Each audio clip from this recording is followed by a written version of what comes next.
Leading a startup team, whether you're delivering a sugar rush, stocking coffee, or getting a regular delivery of snacks, Office Depot has solutions that fit every startup culture, from getting those first business cards and stationery to ordering fleece pullovers with your new logo.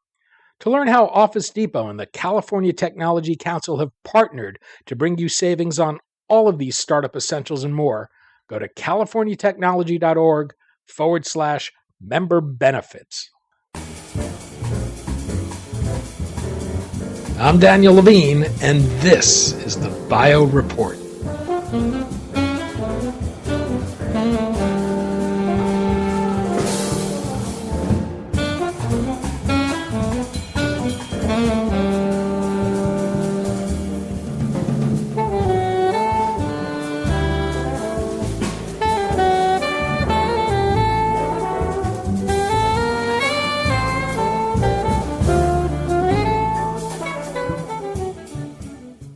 The start of the Trump administration, a new cabinet, and a new Congress are raising concerns within the scientific community about how the changes in Washington will affect the health of science and innovation in the United States.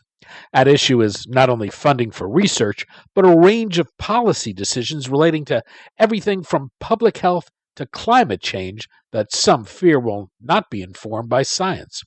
We spoke to Mary Woolley, president of Research America, about the new administration, why it's critical for scientists to become advocates, and the planned March for Science in Washington, D.C. this April.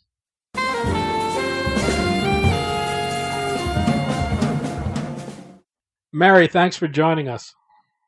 Glad to be here, Daniel. We're going to talk about science in America under the new Trump administration, the mobilization of scientists as advocates, and the planned Science March on Washington. Perhaps you can begin by explaining for listeners who may not be familiar with Research America what it is, how it's supported, what it does. Happily. Research America, the nonprofit advocacy alliance that's working to make research for health a higher priority in this country and working in support of science more broadly as well. We have nearly 400 members who support us, and they're drawn from industry, academia, independent research institutes, scientific societies, patient groups, and foundations. And we work at what I think of as the intersection of research and advocacy, driving toward a more positive policy environment in which science can thrive and do all that it's capable of. So we advocate for robust and sustained high funding for the federal health and science agencies. And we also advocate public policies that are intended to spur private sector innovation. And an example of that would be the final repeal of the medical device tax. We also worked very hard on the 21st Century Cures Act over the last couple of years. I might say that we believe that industry plays a valuable, in fact, an invaluable role in our research and delivery ecosystem. By bringing in life-saving therapies and state-of-the-art medical devices to patients who are waiting for them. We believe that any conversation about achieving more rapid medical progress should always include the voices and participation of all the stakeholders. That includes patients, government, academia, and industry. It's always been our platform. That supports us, and we know from our commissioned public opinion surveys that the American public agrees that progress in research, finding solutions to what ails us, is a top priority. It's still early days for the new administration. There's not been a lot of activity yet relating directly to science, although pronouncements that have been made, attitudes about government spending, and the pliability of facts has caused alarm among some about how science will be viewed and funded in this administration. How much concern is there within the scientific community about how the new administration views science? Well, I would say this, that for scientists who are feeling unsure about what the future of science holds under the Trump administration, our recommendation is to act where each of us has agency. And we have agency as constituents of two senators and a member of Congress. That's true for everyone, except people who live in the District of Columbia, I might add. But it is very important, now more so than ever, perhaps, for scientists to connect to their elected officials, to explain what they're doing in whatever sector they might work in. They're working in support of the public's interest, to really underscore that. And to go on to explain why science is essential to our nation's security, health security, economic security and prosperity, and to our homeland security. It's also absolutely essential to advance evidence-based, fact-based decision-making about health, but also about climate change and drug pricing and a whole host of other issues. But it's really up to the scientists to work to create that productive dialogue and not take it for granted. This has always been true, not just at this time of what can feel like tumultuous transition, but scientists haven't always stepped up to be engaged. So at this point, we can be alarmed and build distance, or we can be engaged and build bridges. So I'm for bridges. Well, we not only have a new administration, but both houses of Congress are in the hands of the Republicans. How about from a funding point of view, how a U.S. science agenda is expected to fare? Well, a few things. Historically, when the presidency and both houses of Congress are in the hands of Republicans, it's been very healthy for biomedical research in particular, and for science more broadly, which is worth reflecting on. We also know and are very happy about the fact that there are key champions for medical and health research from both sides of the aisle in the Congress right now, and Congress leadership hasn't changed a whole lot since the election, and it's been a supportive Congress over the last 2 years, the previous Congress, for science and for NIH. There's been problems, however, in making that support strongly vocalized, making it real through budgetary increases, for example, and that is not about science being outside the priority realm. It's been more about the gridlock within the Congress and the absence of action on appropriations, inability to get it across the finish line. So we really right now are urging the current Congress to complete the appropriation process for the year that we're already in, and to move forward in terms of regular order on the next year's appropriations process. But I want to emphasize for a minute here that we're not only about federal funding for research. We are also focused heavily on creating a broad policy environment, and specific one when it's on the table. But we want to make sure that policy environment is very much in the mode of the 21st century, and which values innovation and incentivizing medical, private and public medical innovation, and to ensuring that patients are involved from the get-go. Research America recently had a poll conducted that asked Americans whether the United States will be seen as a leader in science and innovation under President Trump. Less than half, 41% of respondents overall, believed it would be. There was clear division along partisan lines, but was this result either surprising or concerning? Well, I'd say it's not surprising at all that Republicans are significantly more confident in President Trump's leadership in all areas, including science and innovation. But we also know, and this part is surprising, I think, that we know from the same survey that the topic of research for health and achieving faster medical progress unifies Americans regardless of party affiliation.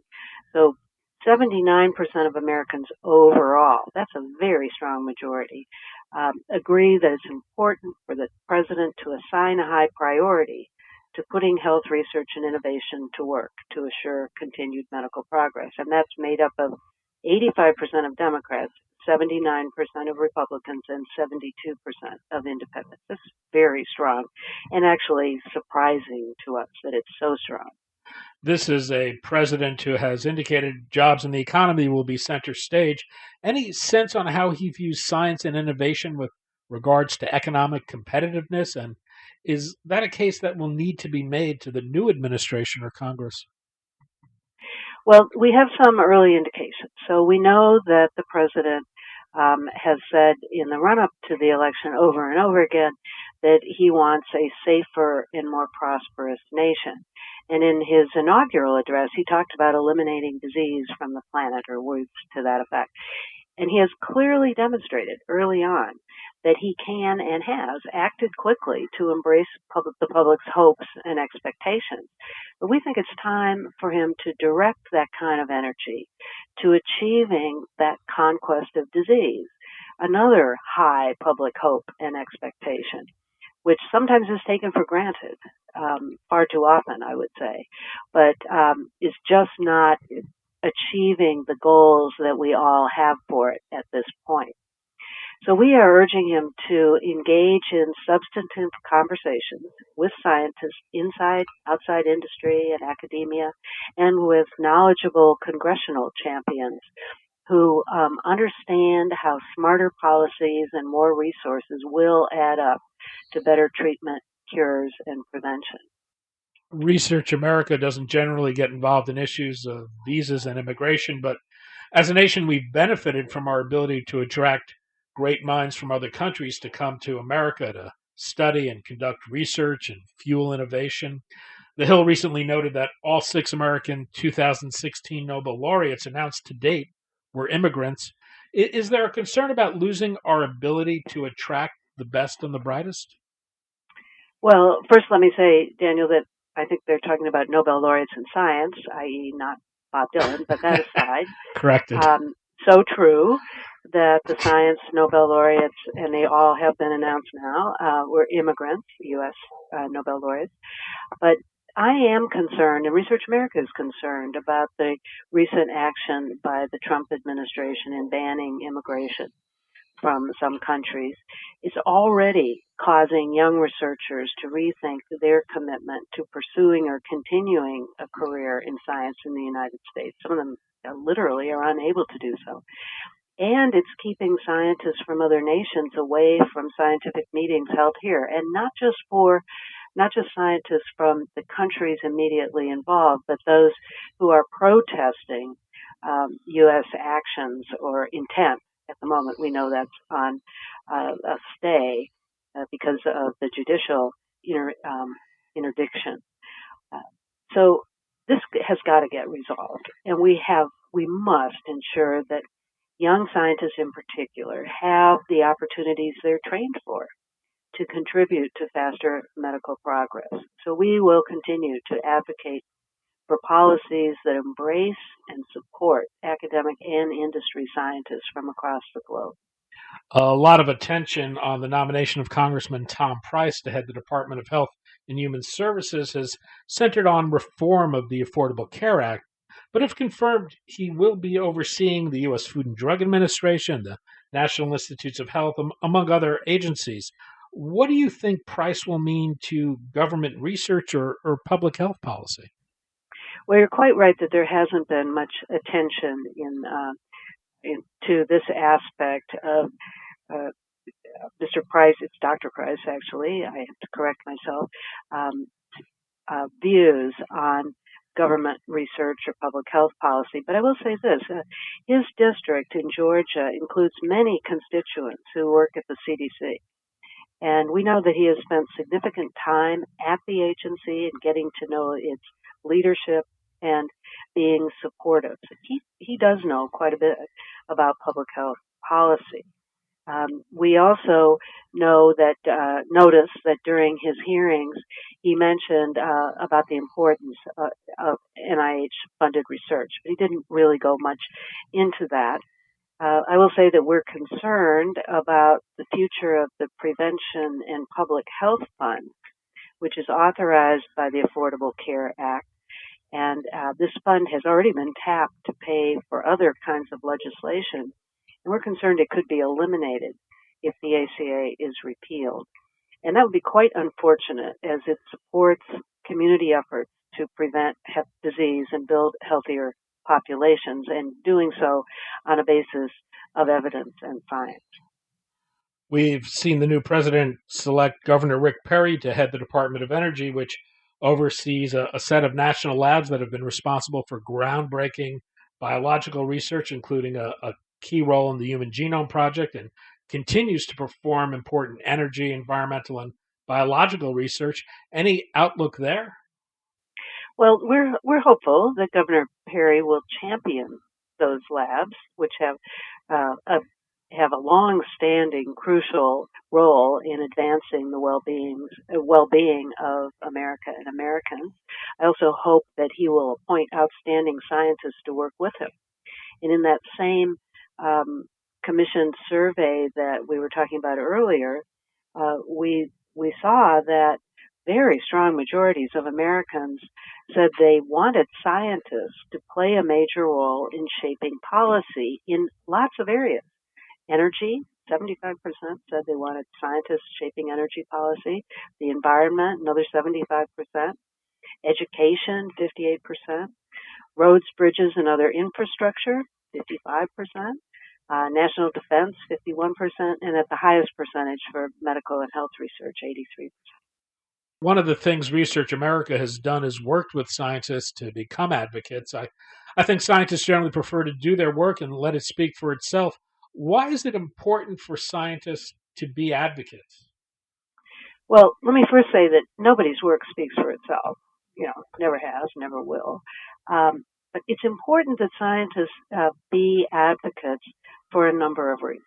First of all, because they haven't been historically and as part of their regular activities, the scientific enterprise in this country is essentially invisible.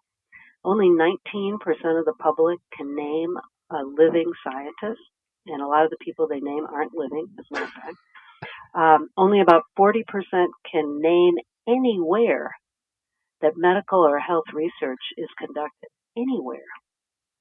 These are real signs of extreme invisibility, regardless of what people in the science community themselves may think. But there's another reason beyond just getting over being invisible and therefore being part of the conversation. But public engagement by scientists, we think, is a matter of accountability. It's critical for researchers to make it clear to the public and their elected representatives that they are serving the public's interest, and they want to be part of decision-making processes so that they can add value. Public supports that, as we've discussed, and it will help policies be more exquisitely fine-tuned to accomplishing their goals, because it will build on what is known, i.e. an evidence-based, and identify what isn't known so we can put science to work to discover that. Well, what do you think concerned scientists should be doing if they want to become active and adding their voice to policy debates? And what support does Research America provide scientists who may not be accustomed to stepping into that type of a role? Well, scientists should, we believe, as a matter of committed practice, regularly engage with non-scientific audiences. That's the way we're going to help overcome science skepticism when it pops up in this nation. And it will continue to pop up in some form or another. The goal is to have it not last long when it does. We like to say to science that, it's like those old cigarette warning labels, warning failure to be an advocate is hazardous to your career. Maybe not your own personal career, although that could be true, but certainly to the business of science overall. We have many resources on our website for scientists and others who want to be advocates.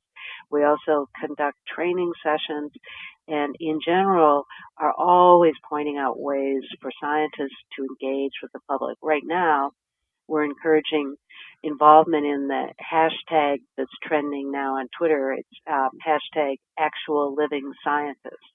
A wonderful way of putting a human face on the science, the activities of science, and making it clear that there's science going on all around us all the time, and it really does have value for our society.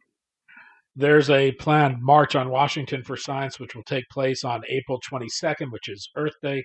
What kind of a message do you hope that sends to policymakers?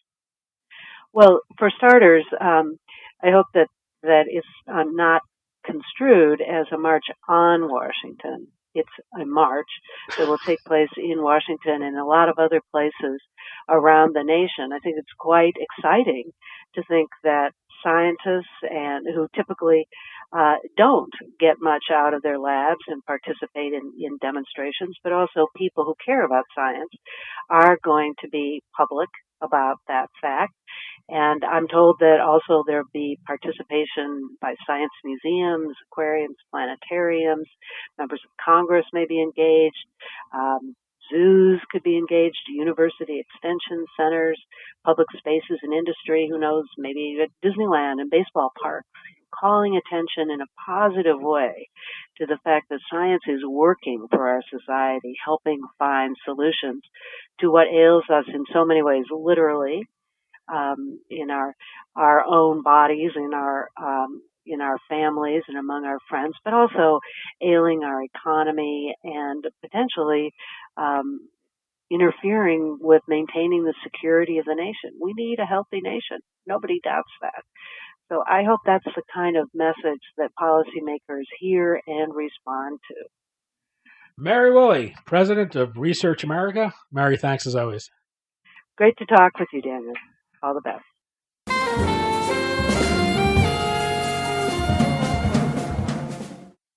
Thanks for listening. The Bio Report is a production of the Levine Media Group. To automatically download this podcast each week, subscribe to our RSS feed or through iTunes or other podcast manager. To join our mailing list, go to levinemediagroup.com. We'd love to hear from you. If you want to drop us a line or are interested in sponsoring this podcast, send an email to danny@levinemediagroup.com. Special thanks to Jonah Levine, who composed our theme music, and the Jonah Levine Collective, which performs it.